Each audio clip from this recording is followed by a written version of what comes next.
We will not stop until the last drug lord, the last financier, and the last pusher have surrendered or put behind bars. Either you kill me or I will kill you, idiots. Huwag ninyo akong bulahin dito. You destroy my country, I'll kill you. And it's a legitimate thing. I cannot be God and control everything. I have a duty to preserve the generation. Show to me now the legal basis for my being here. As apparently I was brought here not of my own volition. I'm speaking as a Filipino who lived through that time. Hindi ako nandito para makipag-away. I'm not here to argue politics. I'm not here to convince you to change your beliefs. I'm here to talk about what we experienced, okay? As Filipinos, we don't all think the same, right? May kanya-kanya tayong paniniwala. And I think that's normal. We may not agree on everything, but this is the world we live in. People believe what they personally lived through, not just what they read online or hear from headlines, right? So let me be clear here. This is not a propaganda. This is not a blind loyalty. And of course, this is not emotion. This is perspective, context, and this is lived reality. So kung ibang experience mo, I totally respect that. If your experience was different, that's valid. But my experience and the experience of many others was actually feeling safer during that time. And that matters. So if you're looking for an argument, this isn't for you. If you're here for insults, you won't get them here. But if you're willing to at least listen to why many ordinary Filipinos felt safer, then come on, let's have a conversation. Because today, we are talking about Duterte's letter to the ICC and why the global conversation often ignores the voices of the people who are actually there. Welcome back to my channel. Mr. President! Hardline anti-crime Mayor Rodrigo Duterte is poised to become the next president of the Philippines after polls gave him a commanding lead. With nearly 95% of the ballots counted as of Tuesday morning, the tough-talking mayor of Davao had nearly 40% of the vote, putting him ahead of his closest challenger. His main rivals, former Interior Secretary Manuel Rojas and Senator Grace Poe, have conceded defeat. Mr. Duterte was viewed as a wildcard candidate who would at best bring some colour into the poll. But his pledge to kill criminals and to end crime and corruption had nationwide appeal. Either you kill me or I will kill you, idiots. Huwag ninyo akong bulahin dito. He credited his success to his record of eradicating crime in Davao, which is notorious for its lawlessness. The 71-year-old stirred controversy during campaigning with some sexist remarks and by making light of a gang rape. But with every soundbite, Mr. Duterte's ratings jumped. Critics have raised concerns about Mr. Duterte's little experience of foreign policy. Rodrigo Duterte assumed the presidency in 2016 not as a product of political inheritance. So for decades, Philippine leadership had been dominated by familiar names, most notably the rivalry between the Aquino family and the Marcos family, okay? So it's a different administrations, but similar power structures. And along that cycle came persistent allegations of what?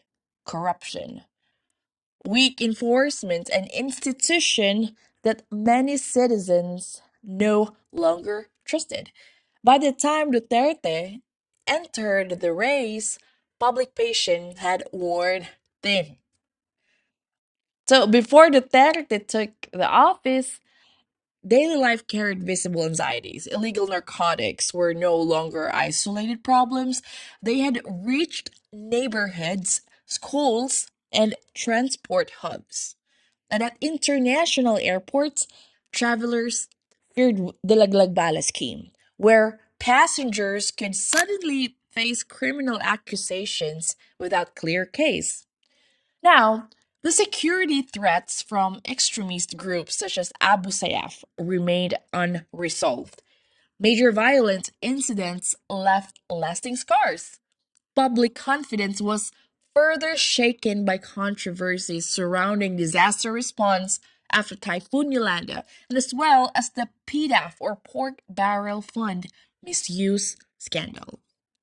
Now, these were not abstract policy failures, okay? They were experiences people associated with everyday vulnerability. Now, Duterte did not campaign as what? A polished national figure, because his background was local governance, dealing directly with crime, enforcement, and public order. But for many voters, the practical experience carried more weight than the refined rhetoric. We will not stop until the last drug lord, the last financier, and the last pusher have surrendered or put behind bars or below the ground if they so wish. Albuera Leyte Mayor Rolando Espinosa Sr. promptly surrendered, while his son Kerwin was caught after months in hiding. In November 2016, Mayor Espinosa was killed inside his detention cell. Others killed included Maguindanao Mayor Samsudin Dimaukum and suspected Iloilo drug lord Melvin Odicta and his wife. Mr. Duterte's staunchest critic, Senator Laila de Lima, was also arrested, along with her former bodyguard Ronnie Dayan, both accused of running the bilibid illegal drug trade. According to statistics from the PNP, more than 1.3 million drug users and pushers have surrendered. More than 80,000 were arrested. More than 3,000 drug suspects were killed during drug operations. 9 drug laboratories and 150 drug dens were dismantled, including Shabu laboratories in Tarlac and Pampanga. Authorities say the effect of the war on drugs could already be felt in the streets and barangays. His appeal was not ideological, it was corrective. So from the beginning, he emphasized one objective above all: restoring a sense of safety.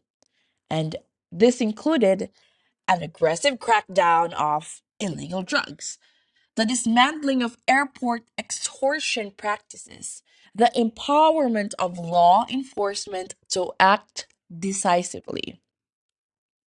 The methods sparked controversy because it's new to them.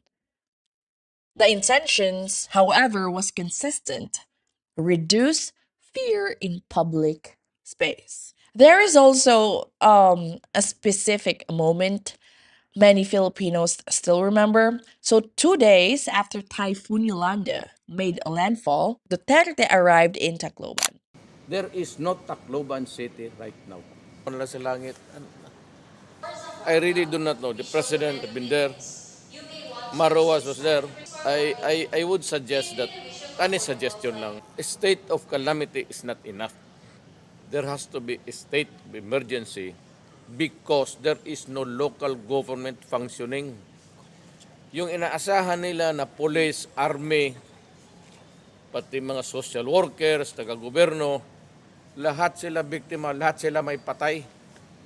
Pati police, pati army doon patay. So there is no city government functioning. Hindi naman ako nag-ano, pero as a Filipino, I have to say something.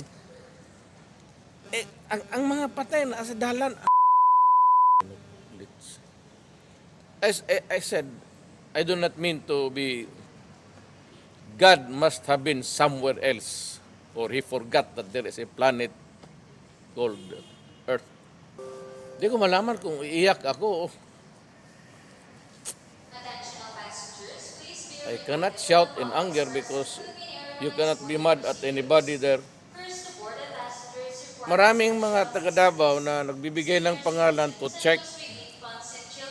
Walang barangay doon, walang gumagalaw. Ang mga tao parang zumbis naglalakad sa daan na humingi ng pagkain. Anak ka na. Sorry ko itong buhay na to. Pulis na nga to, uniforme, patay. But pasabot, ang tanang tao nga to, di makabuhat sa ilang trabaho, kay biktima silang tanan. Gusto nga, you have to, Kapitol, you have to help. Wa sila kibaw eh. Sila mismong silingan, wa sila nangamatay ng Pilipino, atuan ninyo. Kasi pagkaon na lang. Alam mo, naawa ako sa kanila, even if they wanted to retreat and seek shelter, take off sa helicopter, ang Tacloban is a plateau. Patag ayo ang bukid. It's about mga 50 kilometers mudagan sila. Wa sila kadaganan. Anak plat yun ba? So wala gid sila yung mga tuwa.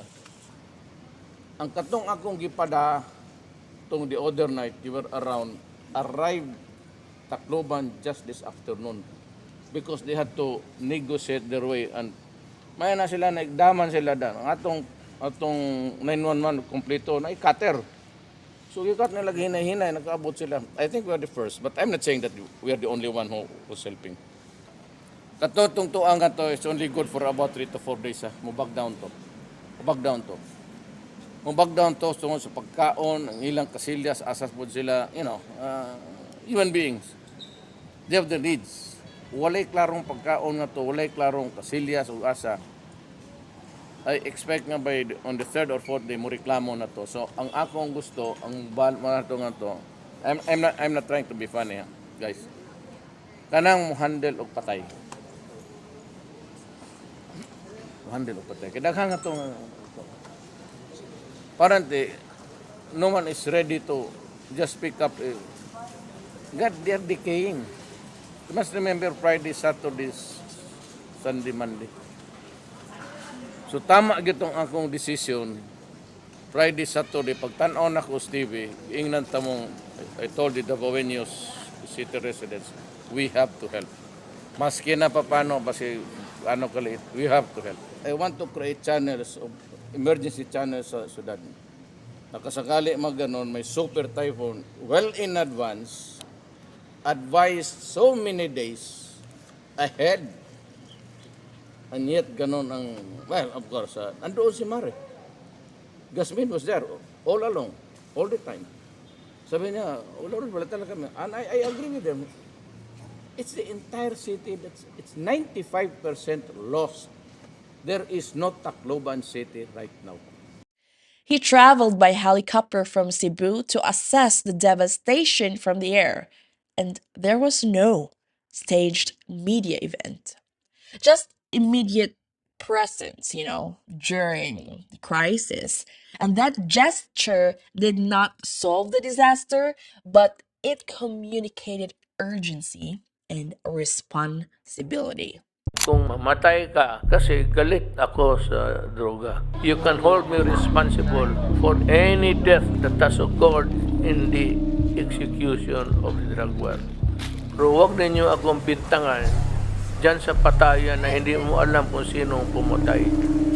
Rodrigo Duterte was heavily criticized by fellow politicians from the very beginning. They mocked his language as a Bisaya, attacked his manners, and questioned his professionalism. And none of it changed his behavior. Why?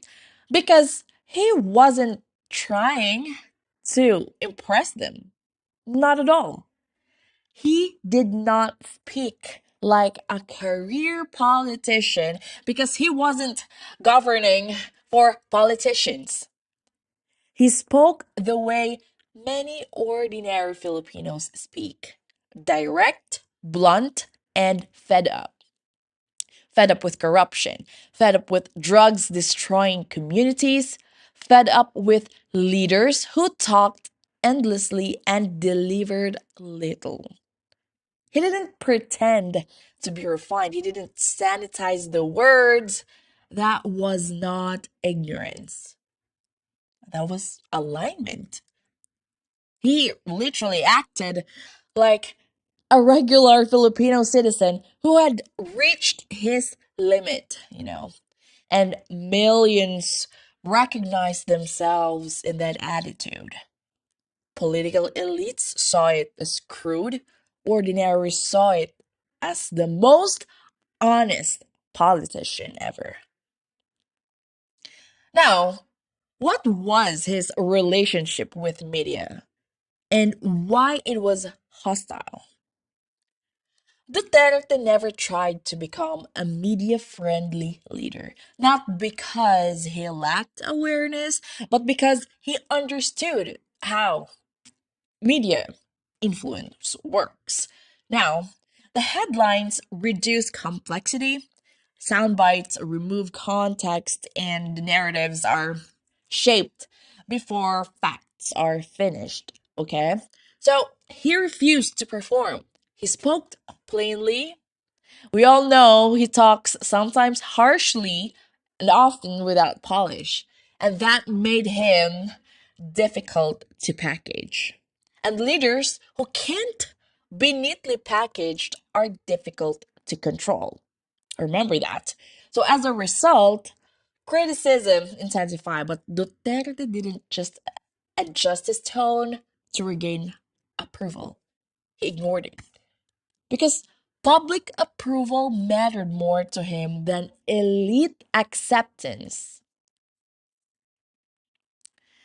So, why does this context matters? Let's try to understand. It matters because Duterte's rise did not happen in a vacuum. It was a reaction. So, for years, many Filipinos felt trapped in a system run by the same families, same interests, and the same unresolved problems. Now, when Duterte ran for president, he was already considered too old by what? Traditional standards. He actually did not run a flashy campaign, did not rely on celebrity endorsements. He did not come from a powerful political dynasty. Instead, something unusual happened. Ordinary Filipinos campaigned for him voluntarily. People donated time, effort, and voice because they believed he represented a break from the past. They pointed to one place repeatedly as proof. What is it? The Davao City. Okay, so for decades, Davao had a reputation for discipline, order, and public safety. Okay, it's clean streets, low crime rates, consistent enforcement. People didn't need campaign speeches to see the results. They saw and witnessed them. And they asked a simple question. If he can do this in Davao, why not the whole country, right? And that belief carried him forward. This is the top reason why millions elected him. Duterte was not elected because he was perfect. He was elected because he felt real, okay? He did not promise comfort, he promised order. He did not promise approval, he promised action. For a population exhausted by corruption, drugs, and insecurity, that message resonated. This does not mean everyone agrees with his method, okay? It means people voted based on their lived experience and not theoretical ideas. And understanding that reality is super essential. President Rodrigo Duterte on Wednesday says he himself inserted some provisions into the draft agreement with Kuwait on safeguarding OFWs. Duterte wants the Kuwaiti government to ensure that overseas Filipino workers get 7 hours of sleep, are well fed, enjoy holidays, and won't have their passports confiscated by their employers. He earlier banned the deployment of OFWs to Kuwait, pending an agreement between the Philippines and Kuwait that will ensure protection for Filipinos working there. Duterte is considering imposing a similar ban covering other Middle Eastern countries. He says Filipino migrants must not be abused. Okay, so let's move to the OFWs and the international advocacy. Everyone knows, okay, that OFWs are the backbone of the Philippine economy. Duterte he understood that clearly. Under his administration, the government took a more assertive stance when Filipinos abroad were abused, detained, or facing capital punishment. Documented cases include Mary Jane Veloso, whose execution was halted after sustained government to government negotiations. While in the Middle East, Duterte's administration frequently sent envoys, lawyers, and labor officials to assist Filipinos on death row or facing severe penalties. Did every case end in success?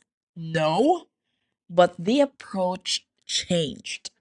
Diplomatic pressure increased, rapid response teams were activated, repatriation during crisis was accelerated. He spoke directly to foreign governments. He didn't soften his tone to sound polite. He didn't beg. He never begged. And Filipinos noticed it. The OFWs noticed. Respect in international relations isn't about a volume. It's about leverage. Let's talk about the war on drugs now. 3,500 people have been killed so far. It seems like the whole world is talking about it at the moment. The Philippines seems to have so many problems. So why launch what is a brutal war on drugs? Because the sheer number of people contaminated will pull my country down. It will destroy the next generation of Filipinos. You know, these lives lost, some of them were lost during legitimate encounters with the police. But the fact is, at the moment, we have 3,500 people killed. And you yourself alluded to just then that perhaps some of them weren't legitimate targets. You know, there is no crime at all when you threaten criminals with death. In my country, at least, there is no law which says I cannot threaten criminals. And that was the favorite, well, of course, the cliche that they used. It became a cliche over time. And when I was president, I said, we have 3 million, according to PDEA, 3 million drug addicts. Not counting mine, because it's still going on. So I said, if we do not interdict this problem, the next generation will be having a serious problem. And I announced that, again, same. You destroy my country, I'll kill you. And it's a legitimate thing. If you destroy our young children, I will kill you. That is a very correct statement. There is nothing wrong in trying to preserve the interest of the next generation. That 3 million addicts, it's not, they are not a residence of one compact area or contiguous place. They're spread all over the country. And by the sheer number, because if you are a user, you must push, unless you are the son of a billionaire, or because you have to sustain your addiction by getting another financer for you.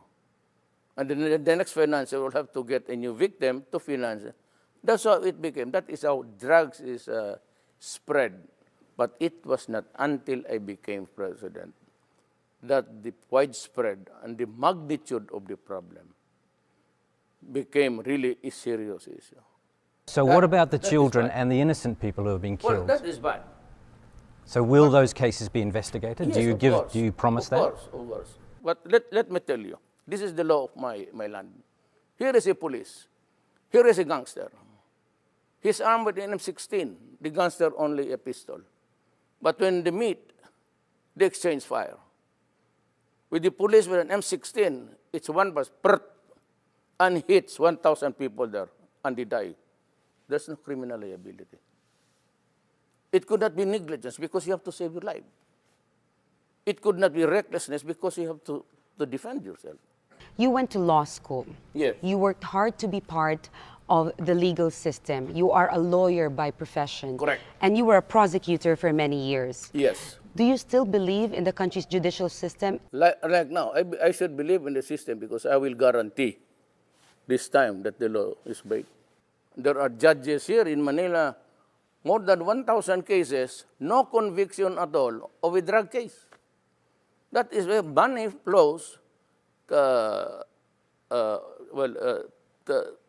maybe savagery, threatening people on both sides.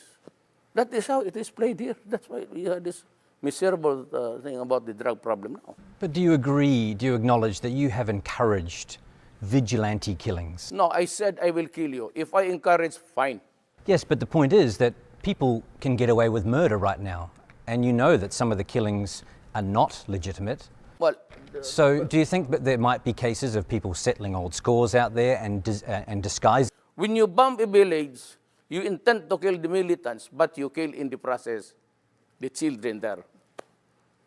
It's only how it is explained. And we are, people judge best when they condemn. So they would always place you in a bad light. But the situation does not call for that.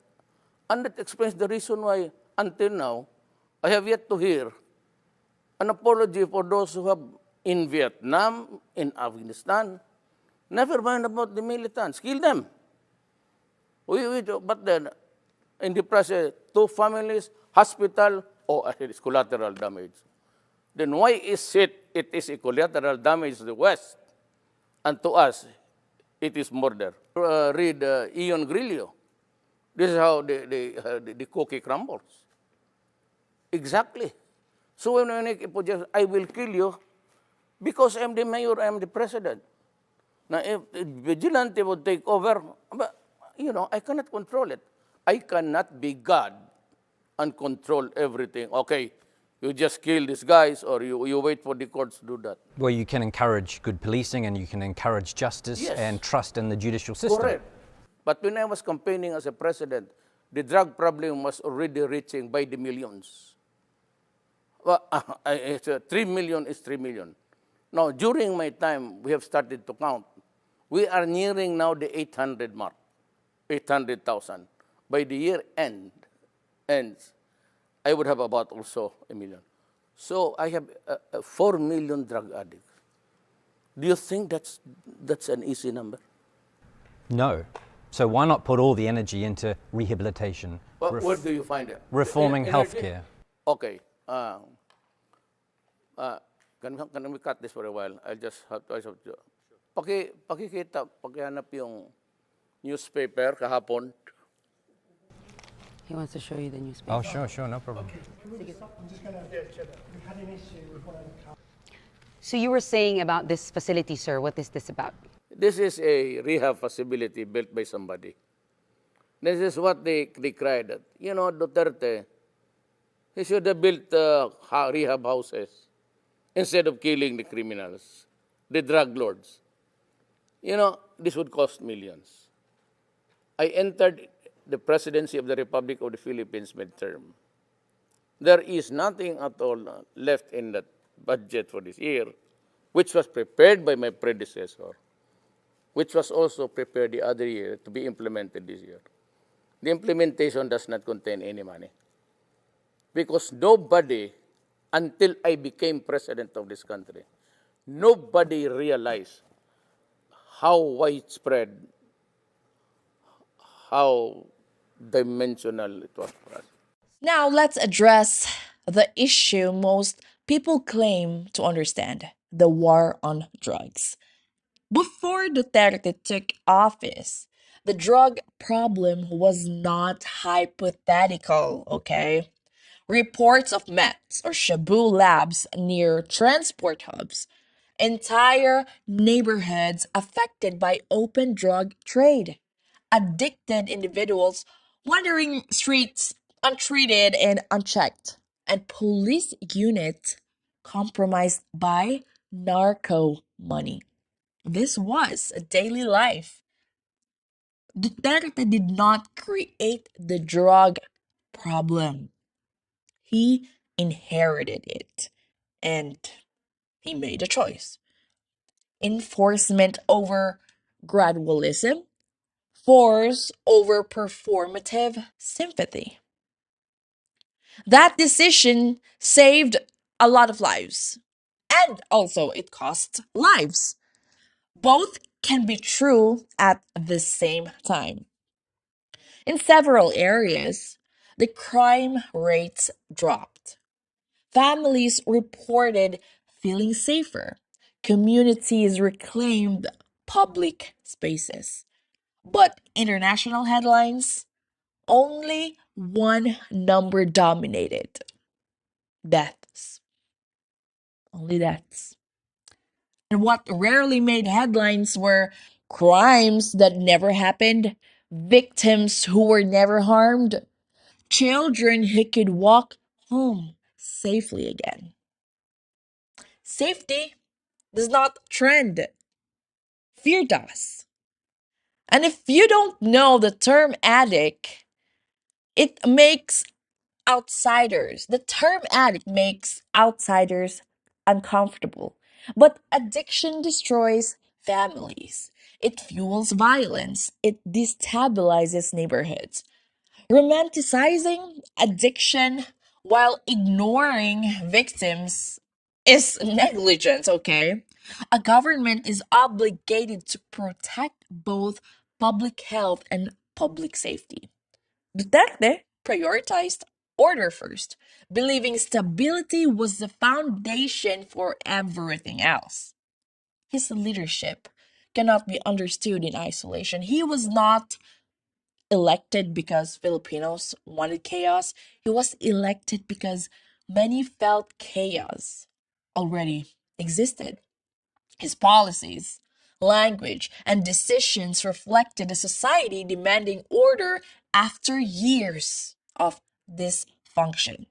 Again, you may disagree, you may criticize, that is valid, but dismissing why millions supported him leads to an incomplete narrative. And incomplete narratives do not produce justice, they only produce noise. So before we go further, let's pause.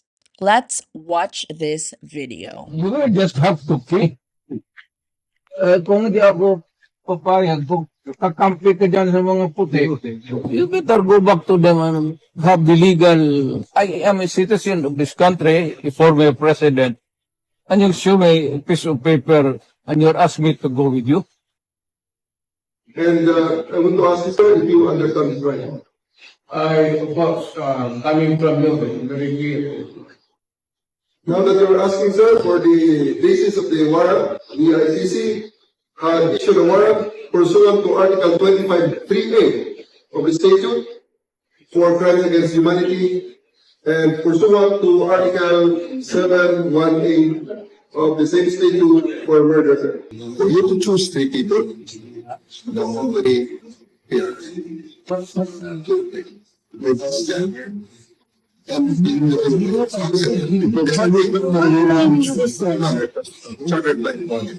flight from.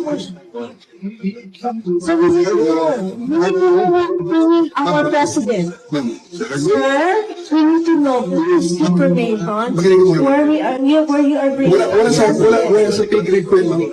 Article 59. Bakit hindi yan magawa-gawa? That's precisely the point that I'm saying. That's precisely the right to counsel is something that has to be observed and respected.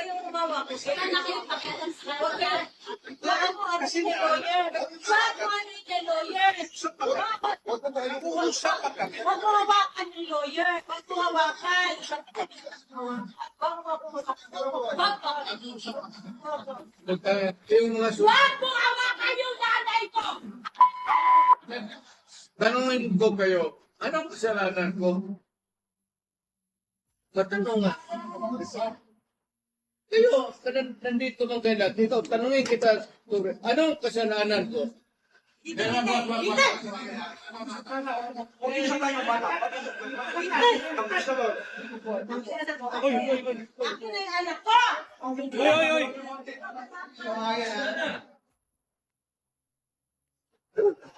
Hihilain mo yan. Hihilain mo yan. Kung maniwala ka, hihilain mo yan. Pero hihilain. You have to kill me to bring me to Hague. Ang anak ko pupunta dito. Yes, sir. Hindi pa masukin dyan. Hindi ninyo. Ikaw. Yes, sir. Hindi mo Upon my order. Pinipili mo pinapatok. Yes, sir. Upon my order. Ang sabi ko, ang abogado ko, ang anak ko na babae. They can visit you at your detention center.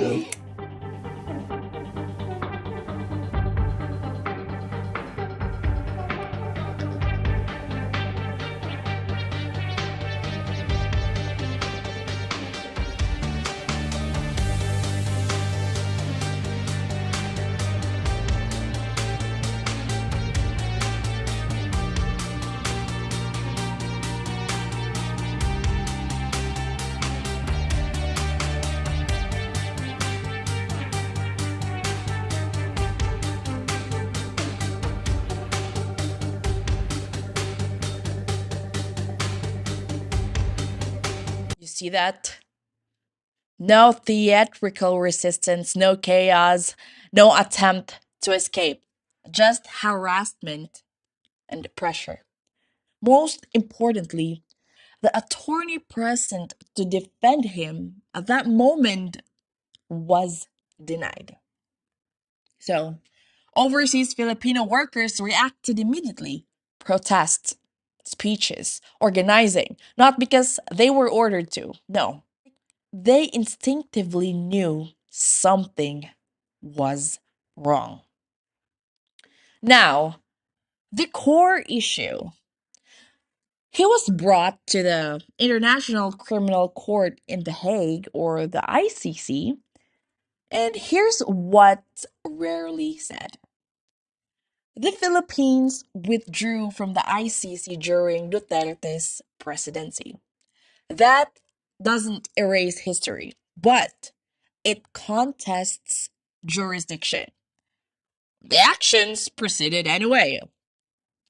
No sitting Philippine court conviction, no completed local judicial process, no final domestic ruling, no present legal counsel during the transfer.